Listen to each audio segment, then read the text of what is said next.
Bonjour tout le monde, amateurs d'histoire et étudiants du passé.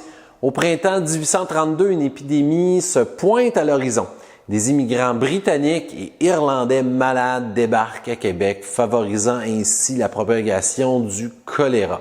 Plus de 12 000 individus décéderont entre 1832 et 1834 de cette maladie, dont les moyens de contamination sont très méconnus au 19e siècle. Bienvenue à Pas d'histoire sans histoire. Aujourd'hui, on aborde les épidémies de choléra au Bas-Canada de 1832 et 1834.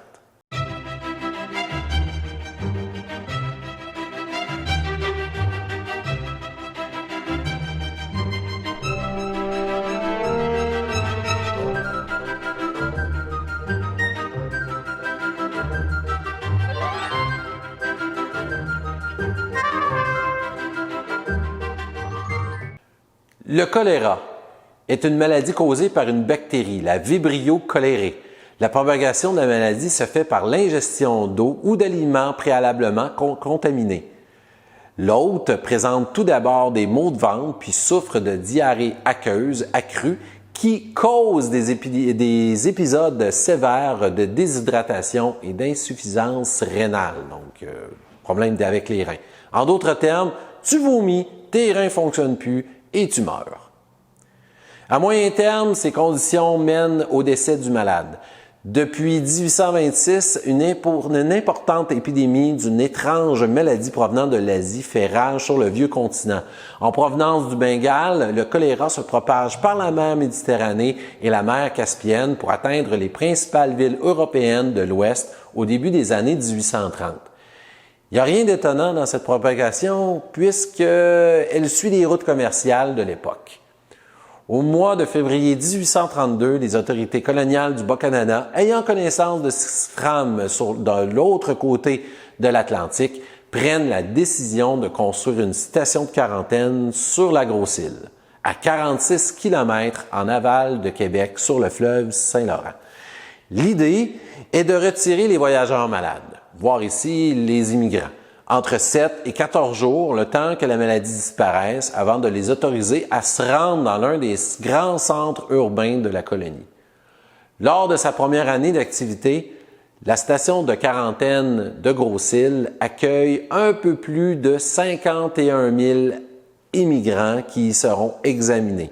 À cette époque, ce n'est que la partie ouest de l'île qui est établie. Un quai y sert pour le débarquement et l'embarquement des passagers qui mènent au bâtiment principal, c'est-à-dire l'hôpital.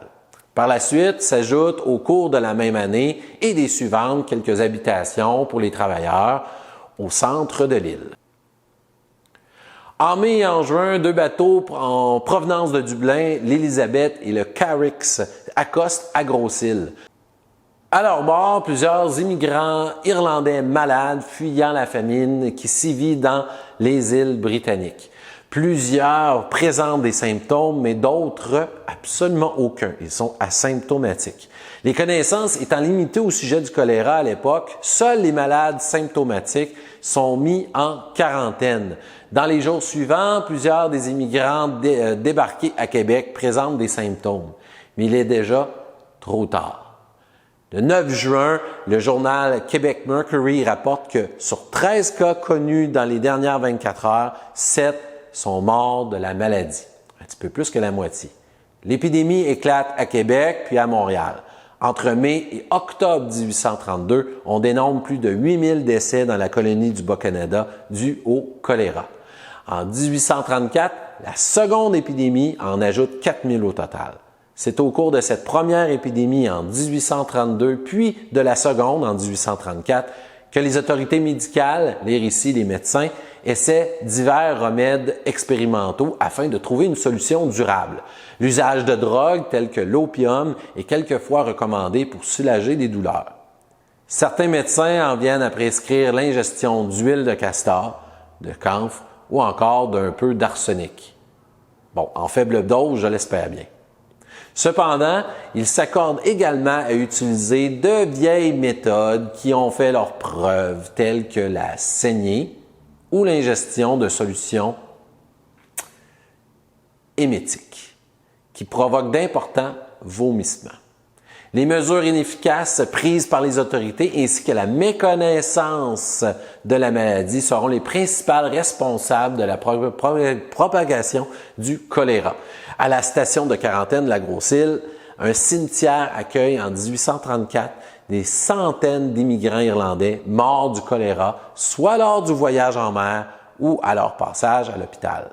À cela, il faut ajouter des infirmières, apothicaires et des médecins qui laisseront aussi la vie au cours de 1832 et 1834.